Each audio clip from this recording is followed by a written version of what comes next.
ABC updates में आप सभी का स्वागत है। हवाई अड्डों पर पकड़े गए अजीब तस्करी की मामले। जब कोरोना दुनिया भर में फैल गया तो अधिकारियों ने सबसे पहले हवाई अड्डों को बंद किया और सुरक्षा कड़ी कर दी। हवाई अड्डे देश के सबसे महत्वपूर्ण सुरक्षा केंद्रों में से एक है। हालांकि बहुत सारे प्रतिबंध हैं एक देश से दूसरे देश के जाने के लिए, लेकिन उड़ान सबसे आसान और सुविधाजनक तरीका है। कई देशों में भारी सुरक्षा व्यवस्था थोड़ा कठिन और अनावश्यक लग सकता है, लेकिन यह निश्चित है कि ये सबसे बेहद ज़रूरी है। ऐसा इसलिए है क्योंकि इतनी भारी सुरक्षा के बावजूद हवाई अड्डों से बड़ी पैमाने पर स्मगलिंग की नियमित घटनाएं सामने आ रही है और इनमें से कई पकड़े भी गए हैं।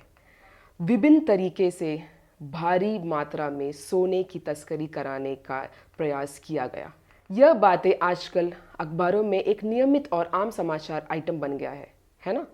भारत सोने के सबसे बड़े उपभोक्ताओं में से एक है, लेकिन यह सोना नहीं है जो हवाई अड्डों में माध्यम से स्मगल किया जा रहा है। ऐसा और भी कई चीज़ें हैं जिनकी तस्करी होती है। इस तरह के तस्करी के लिए इस्तेमाल किए जाने वाले तरीके को भी अलग और दिलचस्प कहानियां हैं।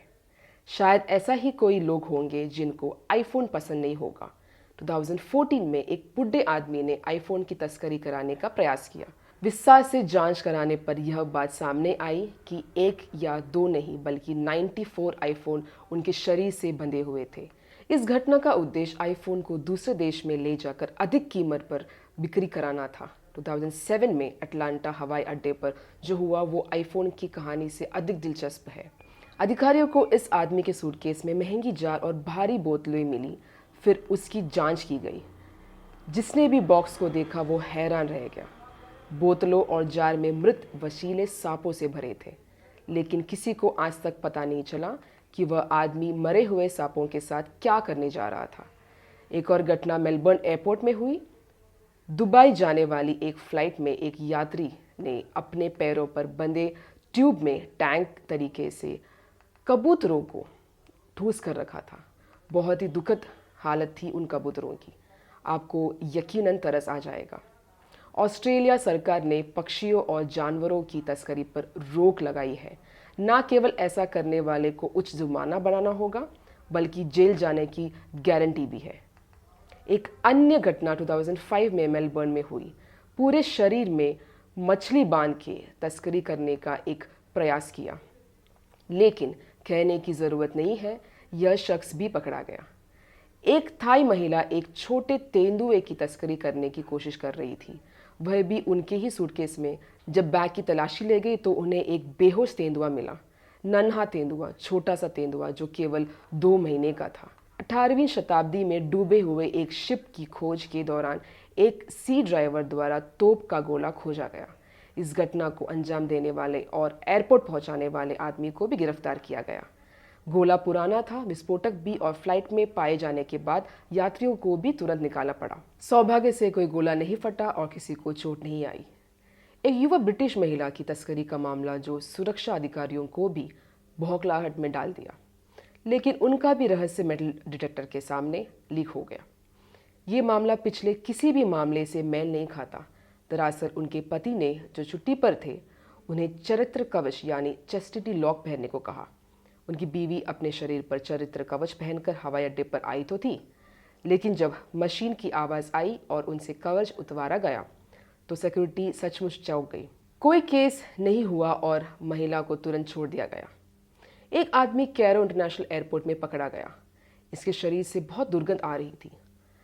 दरअसल ये आदमी सूडान से सस्ते भाव में मिलने वाली गाय की दिमाग को इजिप्ट में 6 गुना ज़्यादा भाव में बेचना चाहता था। क्या बिना सूचना के एयरपोर्ट पर शव ले जा सकता है? जी हाँ, ऐसा प्रयास भी किया गया था। अधिकारियों को शक हुआ जब 91 साल के वृद्ध आदमी को, जो बिल्कुल हिल नहीं रहा था, उनको बिना किसी हरकत के व्हीलचेयर में ले जा रहा था। हालांकि जब पूछताछ की गई तो जवाब आया कि वो सो रहे थे। पुलिस ने पत्नी और बेटी को गिरफ्तार किया और पूछताछ की। उन्होंने कहा कि जब तक वो लिवरपूल में थे तब तक वो आदमी जीवित था। उन्हें यह मालूम नहीं था कि वह मर चुके थे, लेकिन अधिकारियों का कहना था कि यह पूरे मामला $3000 के भुगतान किए बिना उनकी तस्करी कराने का प्रयास था। मार्लिन नामक एक युवती, जिसने अमेरिका में एक व्यक्ति के सर यानी खोपड़ी की तस्करी कराने की कोशिश कर रही थी, हवाई अड्डों पर पकड़ी गई। उनके पास इससे ले जाने की कोई दस्तावेज नहीं था। खोपड़ी पर थोड़े बाल, दांत और कच्ची त्वचा थी। उस बहाने खोपड़ी को बुरी आत्माओं को भगाने के लिए इस्तेमाल किए जाने वाला था। इसी तरह 18 मानव खोपड़ियां की तस्करी कराने का एक और प्रयास किया गया था, जब रोम से कुछ खोपड़ियां, जिनका इस्तेमाल कुछ मेडिकल कामों के लिए हो रहा था, शिकागो हवाई अड्डे पर बिना कागज दस्तावेज के पकड़ी गई थी। आपको ताजुब होगा कि कानून की धज्जियां उड़ाकर किसी जीवित व्यक्ति की तस्करी कराने का भी प्रयास किया गया है। जी हाँ, चौंकाने वाला यह अपहरण एक दंपति द्वारा किया गया था। इन्हें सर्वश्रेष्ठ माता पिता का पुरस्कार तो जरूर देना चाहिए। एक्सरे के बॉक्स में बंधा हुआ 8 साल का उनका बच्चा मिला। उन्होंने कहा कि बच्चों को नियम अनुसार ले जाने के लिए आधिकारिक बाधाएं सामने आ रही थी। इसके साथ ही दंपति को गिरफ्तार करना पड़ा। इसमें कोई संदेह नहीं है कि बालों और नाखूनों के बीच में कई तस्करी का अभ्यास जारी रहेगा। हालांकि कानूनी रूप से सामान को अपने साथ लेके जाना हमेशा बेहतर होता है, जो सीधे तरीके से हमारे साथ ले जाया सकता है। याद रखें कि कानून हर देश में समान नहीं है। कभी कभी कुछ लोगों को नियमानुसार ना चलने पर अपना शेष जीवन जेल में बिताना पड़ सकता है।